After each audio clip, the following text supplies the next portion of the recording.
Hey everybody, welcome back to Wantless Object. Today I've got this piece of walnut that I've had on the shelf for probably about, I don't know, probably getting close to a year. It's not end grain, it's normal side grain. You know, the pith is in it and it's a little cracked up. I've sealed it a few times just to keep it from cracking really bad or getting any worse, just to see what would happen. And it's not very flat. You can see that it's pretty wide here, a couple, I don't know, 3 inches here, maybe 2 inches here at the most narrow part. And all my other videos, you guys always see me starting stuff between centers and then I move to a chuck and all that kind of good stuff. So I figured this time I'll try out a faceplate. I don't ever do any faceplate work. And you know, I made a few faceplates. This is a factory one. This one came with the machine, but I made a few of these. I just haven't got them out yet. And anyway, so this is the faceplate I'm going to use.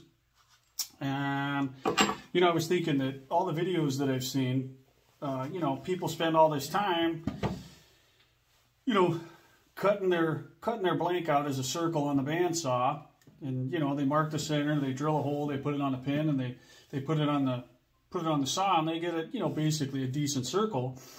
And then they bring it into the bench, and then they take their faceplate and they look for their mark, their little X mark or their pinhole where they drilled the hole, and then they, you know, they set it in place and then they just eyeball it, which, you know, that's good enough, but whatever. So what I'm going to do today is that's the hole that went on my circle jig, and I want to get this faceplate centered up directly on that hole. So I made a little tool for getting your faceplates right on center, right where you put the original hole. Now, you don't have to have this. You can eyeball it. It's close enough. That's fine. But I made the tool because, well, you know, because I can. So that's all there is to it. There's a couple flats on it in case it gets stuck or whatever, but it should just be a finger tight thing. So let's see if it works. So eyeball it up there in place first, and then we'll just thread this down into the hole. And there we go. So this tool has found the center that I used to cut that on the circle jig. So now that faceplate should be in the original center spot. Now I'm going to pre-drill these holes, and then I'm going to put these screws in there. So I'll do that real quick. Shouldn't take but a minute.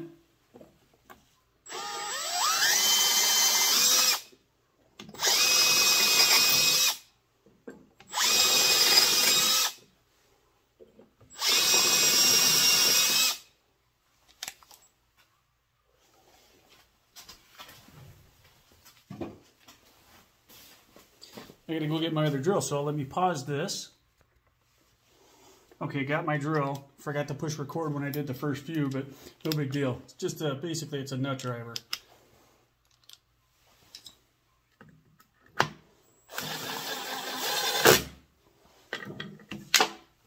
Now that faceplate should be nice and center where the original center was. I just gotta tighten these down a bit.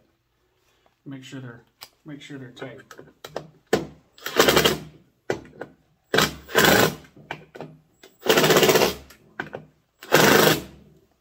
Okay, handy little tool.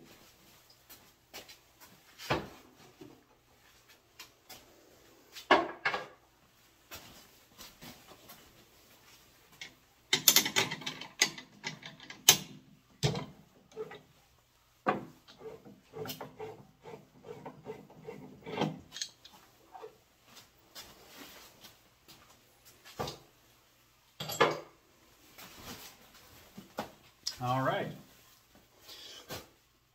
there you go. I don't know if you can see the hole in the center there. I don't think you can. Nope, not enough light, but let's see. Let's see how close it actually got. Or really, it doesn't mean anything because my bandsaw, you know, it might have drilled super crappy. But it's actually spinning quite true.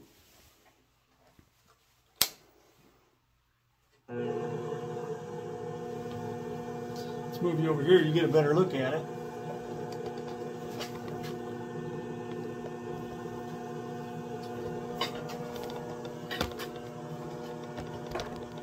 That'll let you look across the OD of it. You can see down here, spinning nice and true. So I'd say that tool that I made is a handy investment, worthwhile. All right, I'm going to pause this again and get ready to start turning. We'll see what happens.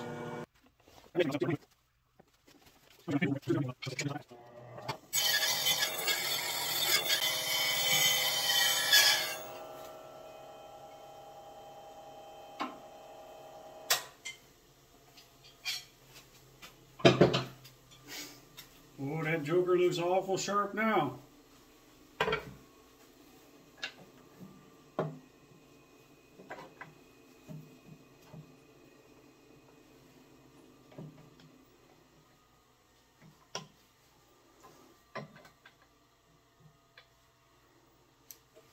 All right, I'm going to take a cut across the OD of it because there's a flat spot on it right here still where it didn't get quite round all the way. So I want to get this running as true as I can diameter-wise right off the bat. And then I'm going to square up the face of this. And then I'm going to decide what we can do, you know, what we can do with the rest of this part. Is it going to be a platter? Is it going to be a shallow bowl? I don't know what it's going to be. Like I said, it's end grain and it's got the piths in it.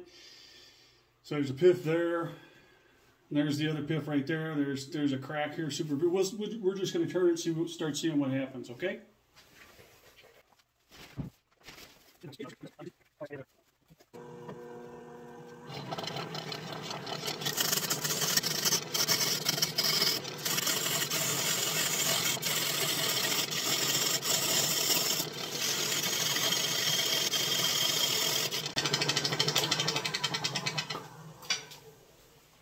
I gotta see what that is. It's rattling, making the noise.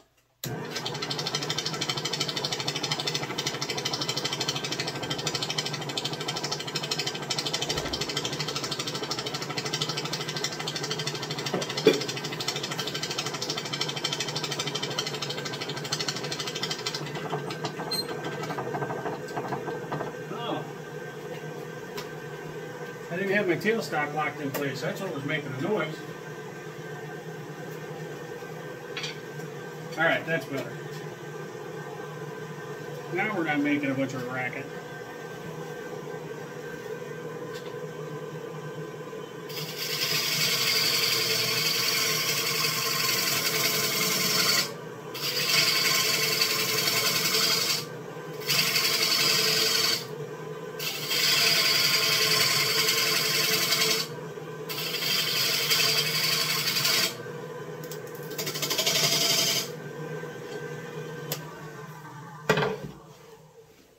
Let's see. All right, we took care of that flat spot. That's all gone.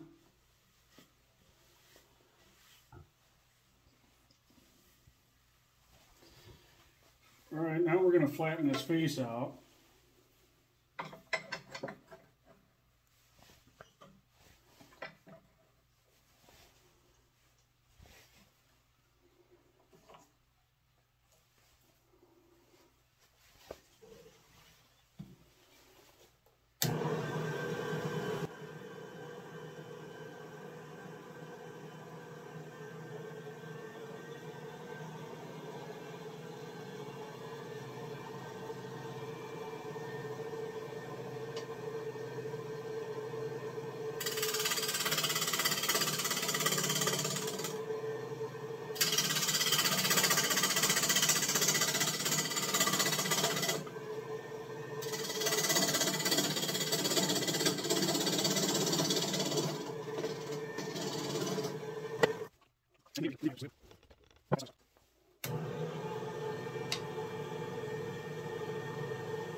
I'm not really saying anything important here. I'm just jabbering about the piths and talking about how there's a couple cracks in there that I'll have to fix.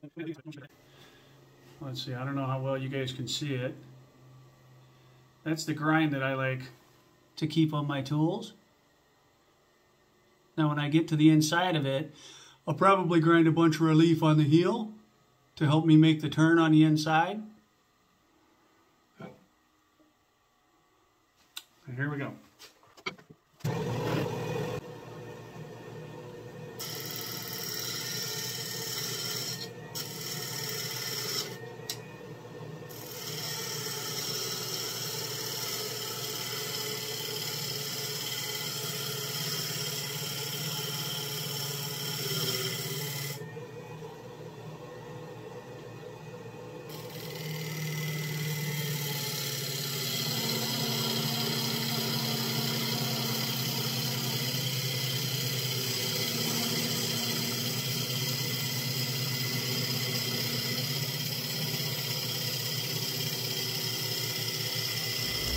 I'm leaving this clip in here without speeding it up just so people can see the speed or the pace that you use when you're, taking a finish pass across the bowl, trying to get a decent finish.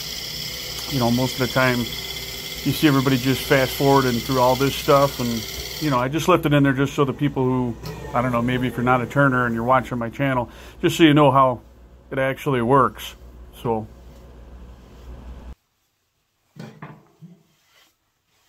Oh yeah, that's the way to do it there. Nice sharp tool, nice and slow, nice and easy. Well, it's nice and smooth. There's just a tiny little bit of tear out right there in the pith. None really to speak of there, just a tiny little bit of tear out there. That'd be easy stuff to fix with the sandpaper. I'm pretty good with the way that curve is.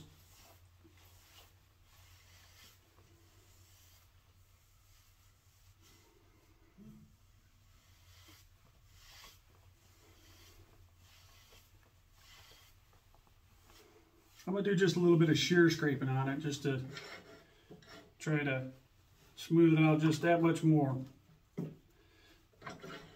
The better your cut is, the less sanding you got to do.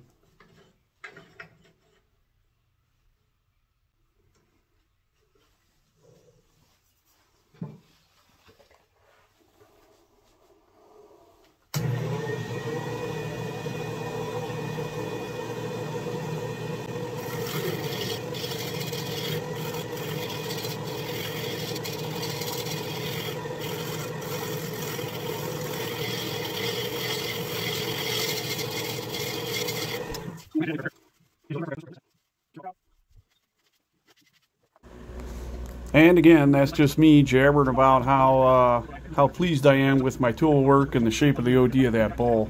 So if I'm fast forwarding through it, it's really not important what you're not missing anything important that I'm saying, okay?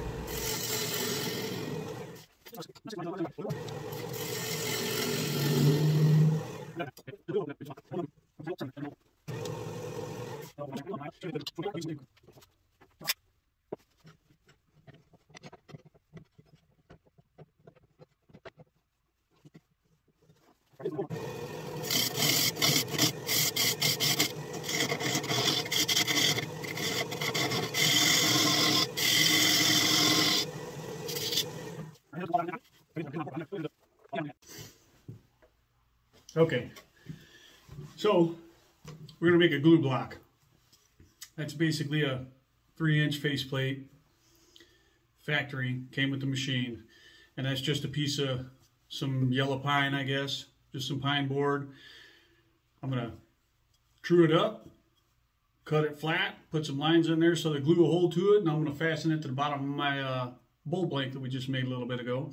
And we're going to go from there. So,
as I fast forward through this section, I'm just talking about getting my glue block set up. I'm going to put it on a bowl.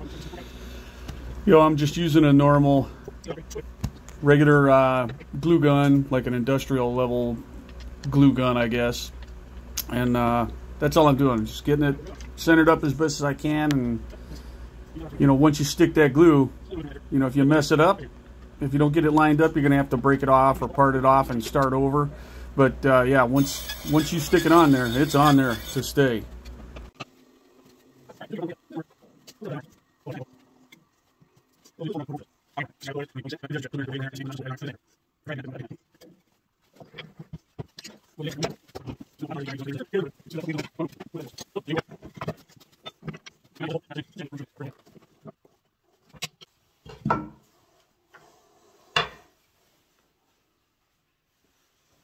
All right.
Okay, let's bore it out.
That's got to be everybody's favorite part about doing thin projects.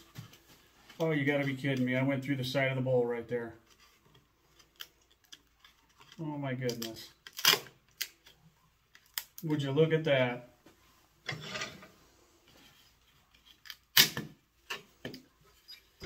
Oh, I can't believe I did that. Son of a gun. Well, let's turn the rest of it into chips. What do you say? You know what?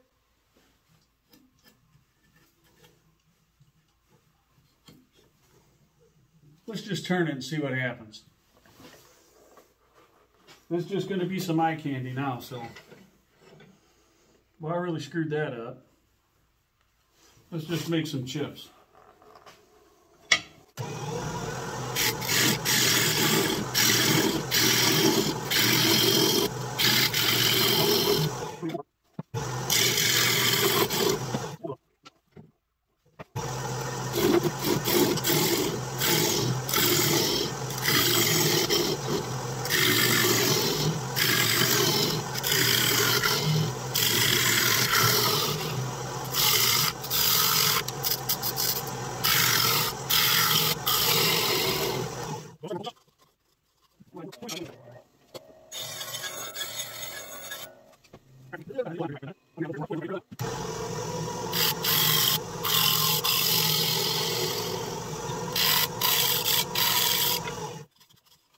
I don't believe I did that. Good heavens. Yeah, I cut right through the side of that joker. What a shame. Well, that would have been nice, wouldn't it? Think I can get some glue and just put it back together? Sell it out? No. Flip it over, make a hollow form, ashtray, something like that? Yeah. We ought to hang that on the wall because I ain't never done that before. It's the first time I ever did that.